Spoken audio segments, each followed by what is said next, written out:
Oftentimes, Coda would put bizarre titles like this one at the start of his games. I wish I'd known him at the time that he was making these early games. He would really only talk to me about his work as he was making it. Once he stopped work on a game, that was it. It was dead to him. And I don't agree with that at all, but what are you gonna do?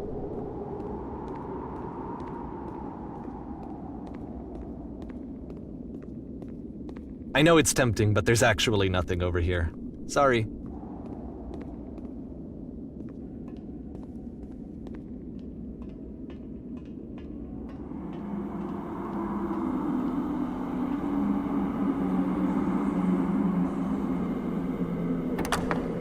Once you've been slowed to an absolute crawl, the door at the top of the stairs opens. So why, if Coda's not showing these games to anyone, why bother opening the door at all? Well, to show you, I'm modifying the game here so that when you press enter, it'll bring you back up to full speed so you can enter the door for yourself.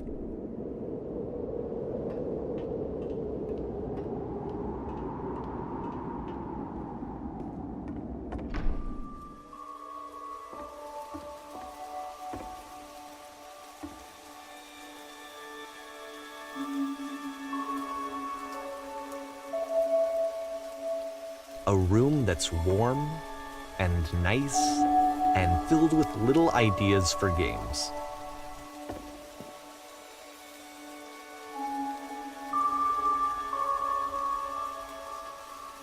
Coda would often tell me that he didn't mind if people thought of him as cold or distant.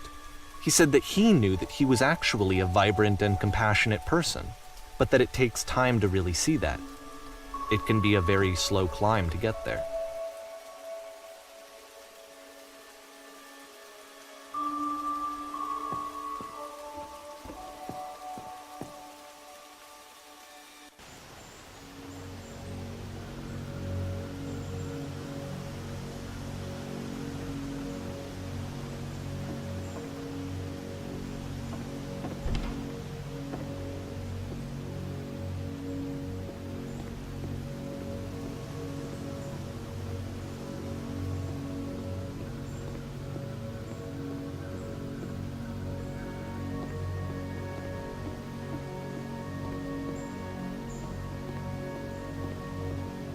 Well, this is new for Coda. It's an actual puzzle. Go ahead and see if you can solve it.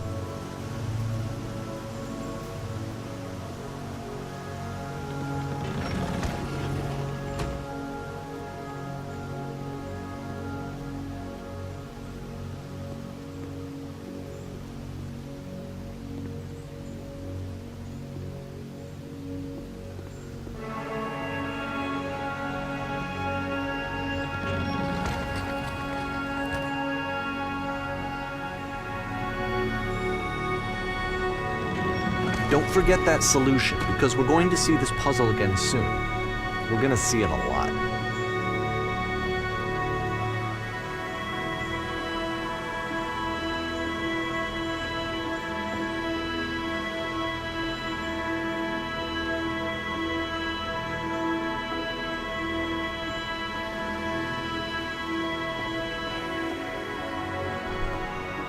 So that seems to be it, right? You walk down a corridor, you solve a puzzle, you get to the end. Simple enough. Alright, now I'm going to modify the game again so that when you press enter, it'll remove all of the walls from this room.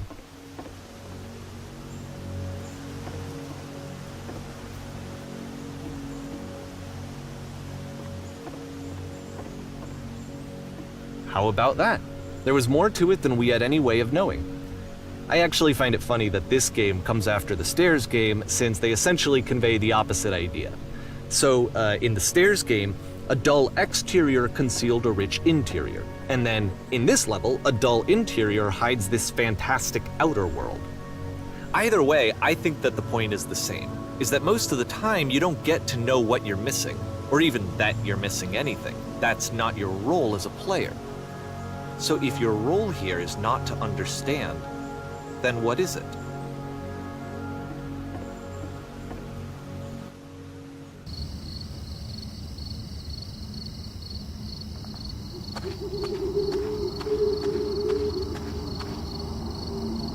Aha! So, this combined with the entering game from earlier, tells us that Coda believes his games are connected somehow. It could even be that the stairs game and the puzzle game are literally connected in between this and the entering game.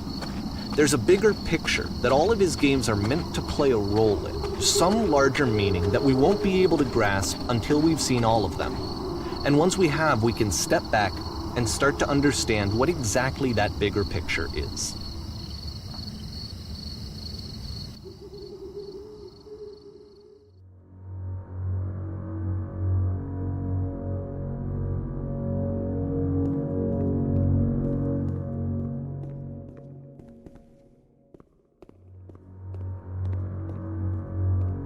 Let's talk about video game development for a second. Every video game runs on what's called an engine, which determines what the game can and cannot do. So in other words, the engine is a set of tools for game development. To make all of these games, Coda is using an engine called Source.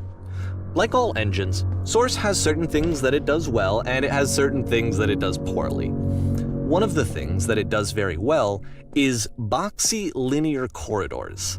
That's why so many of Coda's games are set in these large, flat, empty rooms, is just because he's working with what the engine does well. The tools available to the creator shape what kinds of creative work they're going to end up making. You might consider paying attention to the architecture in Coda's games, to notice how they seem to stem from an engine that's very good at producing linear, boxy corridors.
This prison, funny enough, in Coda's original design, the doors stayed shut for a full hour before letting you go. If you don't mind, I think we're gonna skip that. This is something that he and I used to argue about a lot. You know, whether a game ought to actually be playable, whether it means anything if no one can get through it. And I would always defend that, you know, all this work goes into the game, why not make it playable and accessible? And so we just got into heated arguments over it, and there was one time that after one of these conversations, he went home, and a day or two later, he sent me a zip file entitled Playable Games that was full of hundreds of individual games, each of which was just an empty box that you walked around in and nothing else. Believe me, I played every single one of those just to find out if there was like a gag hidden somewhere. There wasn't.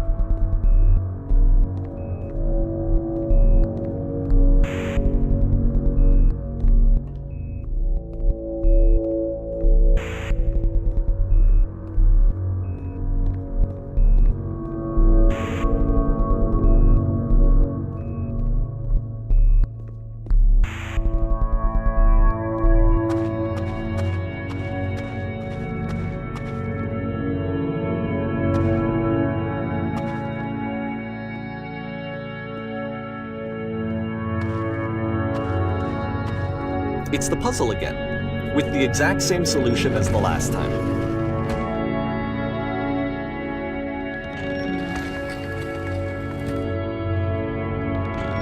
There's still no clear indication of what makes this puzzle so special that Coda is going to return to it over and over. But I promise I'll share with you my interpretation very shortly.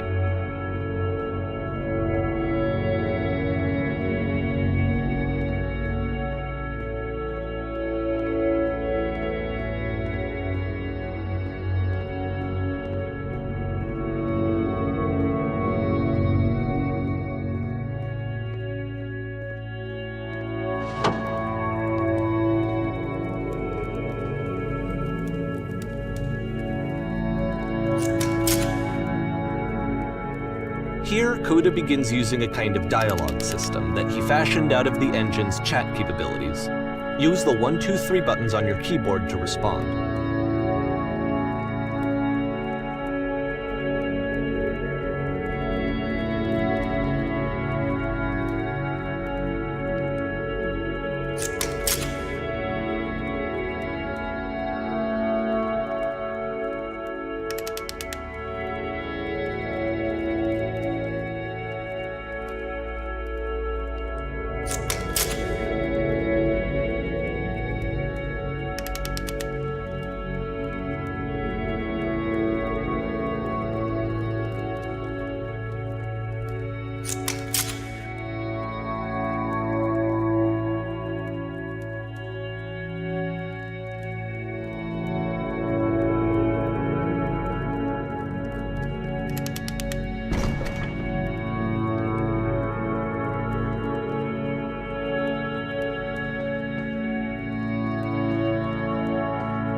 And so we make one last descent down to the final floor of the level.